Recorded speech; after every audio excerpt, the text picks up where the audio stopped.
Roundabout with me, Terry Powell, on 93.7 Express FM. We're talking a bit of a show. We've got Dave Clark here. Well, what track was that then, Dave? I Couldn't Be You. And that is God speaking to Dave, who's in prison. And right. God is saying, I couldn't be you, because God's tried to ask him to suggest he turns his life round. And Dave don't want nothing to do with it, so God says, I couldn't be you, because that's what's going to happen to Dave. Right. Yeah. Have you got my mate Malcolm on the what's phone, happened today? Yeah, we got Malcolm. Really? How you doing, Malcolm? Malcolm, are you there?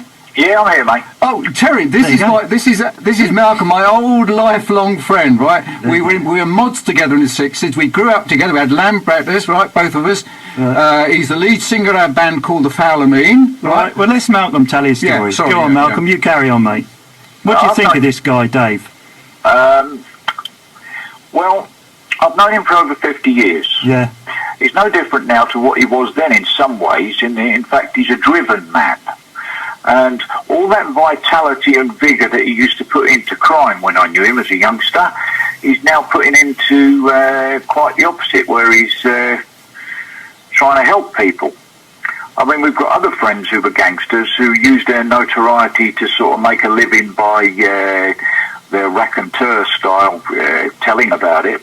He's gone the other way. He's not making a living out of it, and he's actually trying to help other people avoid what he did. It's when he first had this conversion, I seriously doubted it, like most of the rest of us, and I thought this is some sort of scam to get away with all the crimes that he's done and so on and so forth. But of course, over time, I've realised that he's actually most sincere about it. Yeah. Have you kept in touch then over the years? We kept in touch sporadically, but recently we've been speaking mostly every day over the past year or two. Has he been trying to persuade you to come back and listen to the music and perhaps play your music as well? Yeah, but I can't be doing with punk rock music at all. Right, okay. I'm an old mod into the soul and the R&B and all that sort of stuff, and I can't be doing with it. No, right. Are you doing any music now, Malcolm? Are you involved with anything? No, I'm not involved with anything. Right. Friends of ours that used to be in the band scene still are, and I sometimes go and I take up on the stage with them and sing a bit of the old blues style, sort of southern blues. Yeah. You got anything to say to Malcolm, Dave?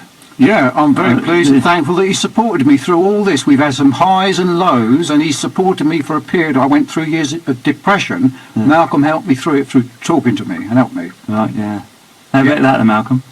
Well, the simple fact is, you see, Dave is a man who, when he sees something, and he was always the same, when he sees something, he always thinks he's right, and he will go for it hell for leather. He will not...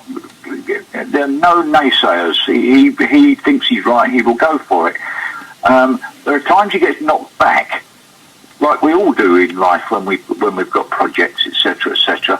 And then all you need is just to say to him, "Look, no, I think you're right," and carry on. If I think he's wrong, I'll tell him that as well.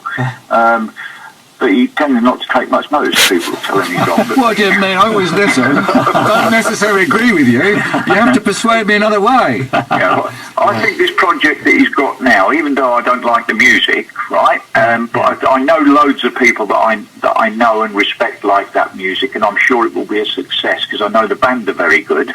Yeah. I'm sure that what he's actually doing is a very, very worthwhile thing, and I know that lots of people are supporting him. Yeah, well, it's brilliant, and it's thank you for joining us as well, Malcolm. It's a pleasure. And hopefully you'll be down to see the show, will you, sometime? Yeah, I hope to be there. Yes. Yeah, that'd be good, and then you'll have a reunion. And we'll meet you as well, will I?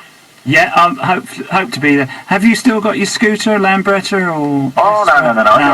I'd be terrified to ride one now at my age. Yeah, I had a Lambretta. Anyone had a Vespa right there? No. No. My friend had a Vespa GS 160. I had a Lambretta. Yeah. All right.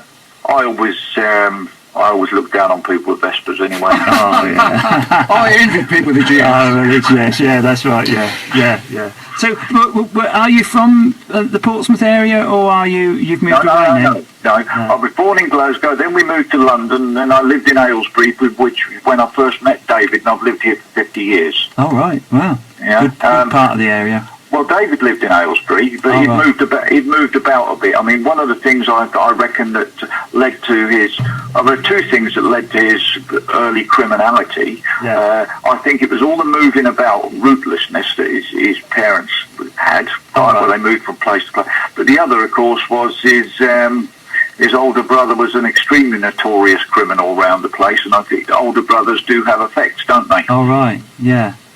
And that's going to come out in the book and it's come out in the book. I'm sure it will. And the opera as well, yeah. Well, I've noticed he's not hiding anything, so that's brilliant. a lot of people do autobiographies, if you like, and of course they'll gloss over things. I noticed Dave's put everything in.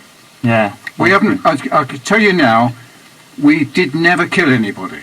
No, that's right. Good to hear that. Yeah, that's brilliant. Well, thank you very much for joining us, Malcolm. All the very best to you, and maybe meet up with you at the King's Theatre if you come down to see the show. Yeah. And we're continuing now with the programme, and I'll speak to you off air,